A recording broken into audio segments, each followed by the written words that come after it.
On December 31st, 2011, 10 Gen 2 and 10 king penguins arrived from SeaWorld into their new home in Ski Dubai, Mall of the Emirates in Dubai. Last year, we shared with you our unique penguin training program and the journey of green to guest-friendly penguins.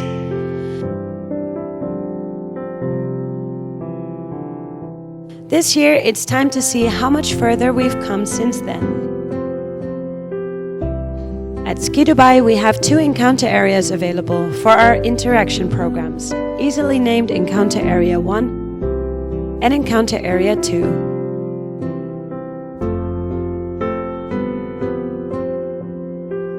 For the purpose of teaching people in the Middle East more about conservation and about these amazing animals, we hope to connect people to wildlife. When doing a regular penguin encounter, guests meet our cheeky Gen 2 penguins in Encounter Area 1 and then head off to Encounter Area 2 to meet our king penguins. In Ski Dubai, we divide our penguins into training teams of 2 penguins, which will have a primary and a secondary trainer for about 3 months. And then the training teams switch, which means different penguins will work with different trainers. Other than the behaviors we showed last year, we'd like to show you either new behaviors we've trained or show you how we've taken the trained behavior a step further in having it under stimulus control. One of the most important tools we tried to implement was name recognition. With ongoing encounters, VIP encounters, and penguins going out for marches, we found that name recognition would be the most effective way to be able to move penguins around from one area to another. What we would probably all agree on is that targeting is a very important tool in training any animal. Training our penguins to target proved to help the overall training a great deal, as we are now able to better manage the location of every penguin. When targeting was under stimulus control, we started A to B training using the targets. When doing encounters, we soon found out it was best to train toy retrieval. Toys proved to be a strong secondary reinforcer for our Gen 2 penguins, which means that when they were first introduced to them, they didn't always want to give them back. When playing with guests though, it would be nice to also get the toy back after a while. So just like training any dog to retrieve, we trained our penguins to retrieve as well. As we always get the question if penguins dance, we trained the twirl. A common health issue in penguins under human care would be bumblefoot. To make sure we regularly check their feet for any signs of bumblefoot, we trained cooperative foot exam lifts. Although our penguins are quite busy throughout the day and walk along different types of surfaces, and this decreases the chance of bumblefoot, it's always good to be proactive. Now for some excitement, we're in the middle of training one of our king penguins, McFatty, for King Penguin Semen Sample Collection. As McFatty already showed signs of excitement here and there, we decided to catch this behavior. After pairing the behavior with a red blanket, he knows that it's semen sample time. It's time to release some pressure. As you might see, both McFatty and the trainers are still practicing their aim and finalizing the behavior, eventually being displayed on the blanket being put on a specially made object.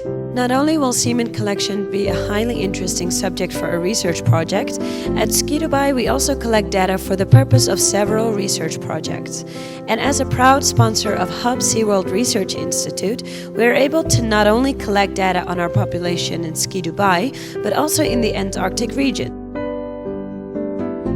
In our king penguin encounter, the guests are asked to kneel down behind the king penguins for touches. For the encounters, it proved to be most effective to ask the penguins to station on a rock in the encounter area, while the guests kneel down behind them for touches.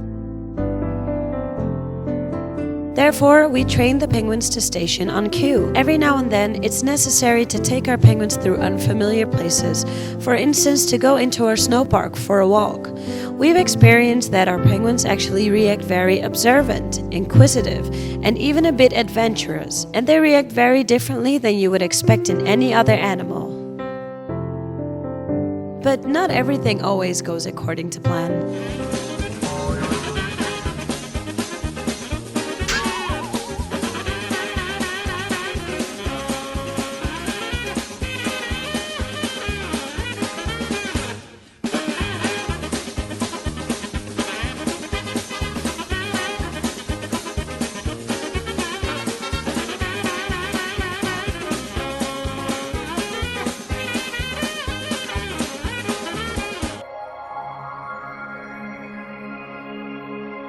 One of the challenges we came across was territorial aggression in Gentoo penguins. All penguins show signs of territorial aggression, telling each other off when one comes too close. During the encounters, we work with at least one, but most of the time 2 Gentoo penguins at the same time. When working both penguins, the likelihood of aggression occurring is high, as they both look for reinforcers. This could be a primary reinforcer like fish, but also secondary reinforcers like the trainer's attention or, for instance, a toy. We've also found that when our penguins are not food motivated, or actually just full, we see more cases of aggression or precursors to aggression. How we've dealt with these aggression cases is the use of both DRI and DRO. As we ask both penguins to station on each side of the trainer, as the trainer sits in the middle and has both legs stretched to the front, there is a physical barrier between the two, and it's impossible for them to reach out to one another. DRI. We also use DRO to terminate aggression, as we reinforced any other behavior than the displayed aggression. Another challenge was the penguin's diet. At Ski Dubai, we weigh our penguins every day, and every penguin has their own diet. As penguins are opportunistic eaters and they go through a yearly cycle, there are times that they will be extremely food motivated and times that they will not be food motivated at all. To get a better understanding of their appetite, we have over a year's worth of data of both the intake of every penguin every day and the corresponding weights. Balancing their diet is a vital part of our penguin training program. Penguins that are overfed have shown unbeneficial behavior patterns, and as we also don't want our penguins to be too hungry, finding the right balance is the key.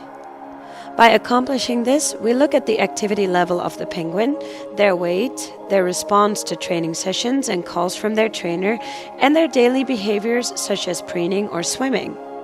It's their primary trainer's task to then evaluate if the penguin should get fed more or less, and discuss this decision with the head trainer. Another challenge that came up was that of training couple-paired penguins. In our colony, we now have a few established Gentoo pairs, Gentoo penguins female Sneezy and male Mr. Sim, for instance. When switching training teams, we decided to see how couple-paired penguins would respond to being trained together. We actually found that they would be perfect together, doing encounters and paying attention to the trainer. The challenge came, though, when we would then switch training teams again and pair up these 2 penguins with 2 other penguins. Sneezy was paired up with Pebbles and Mr. Sim was paired up with Lucifer. And as we started training the new teams, we noticed that both Mr. Sim and Sneezy showed territorial aggression towards the new training partner, something we didn't see when Mr. Sim and Sneezy were trained together. Knowing this information, we can now make better decisions whether or not to put these penguins together in training teams.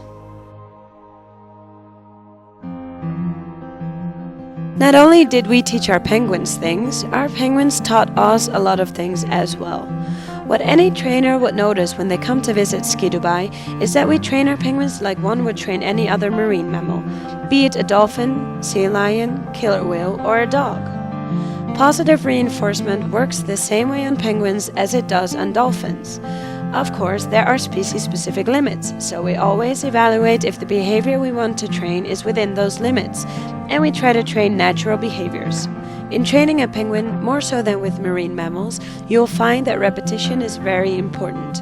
Where your dolphin or dog might learn a behavior over a few training sessions, with your penguins you'll usually need a bit more time to complete a behavior and accomplish stimulus control. Also, our penguins taught us that secondary reinforcers are an amazing tool in penguin training. Most penguins absolutely love playing with toys, and we even found that they tend to have preferences of toys, and one penguin might like a different type of toy than another penguin. And as much as our Gentoo penguins love to play with toys, as much do our king penguins love to spend time with their trainers. You'll find them following you or patiently waiting and standing next to you before going out for a penguin march.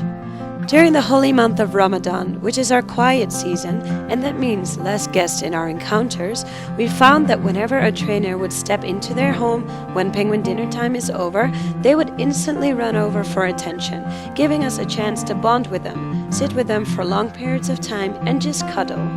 As with training any animal, it proved to be very important to know your animal, know your penguin. With penguins, we found that it might take longer for you to get to know your penguin, as they're seasonal animals. This means that several times of year, they'll be going through seasonal changes that will surely affect training. They will be craving for fish when they're in pre-molt, and they will probably be a bit grumpy during molt. This all affects the training and establishing a trainer-penguin relationship. But once a mutual trust relationship between the trainer and penguin is formed, the possibilities are as exceptional as the results. And at the same time, you've made a friend for life.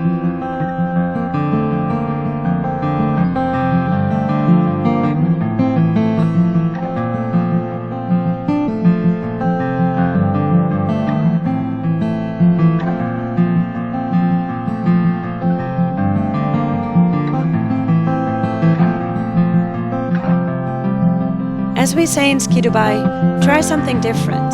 Penguin training might be a challenge, but it sure is different and fun.